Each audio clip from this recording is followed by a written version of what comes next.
خپلو خلکو ته د امریکې او سعودي عربستان خبرداری.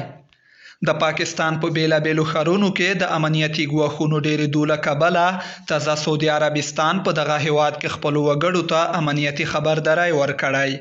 په اسلام آباد کې د سعودي عربستان سفارت په دغه هیواد کې خپلو وګړو ته خبرداری ورکړی چې له غیر اړینو سفرونو او بهر ته له تګ څخه ډډه وکړي.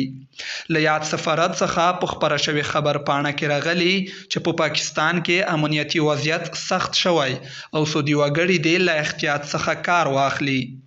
سعودي عربستان دا خبرداری په داسې حال کې ورکوي چې د یکشنبې په ورځ په پاکستان کې د امریکا سفارت هم خپل کارکوونکي له رسمي سفرونو پرته بهر ته له تګ څخه منع کړي وو.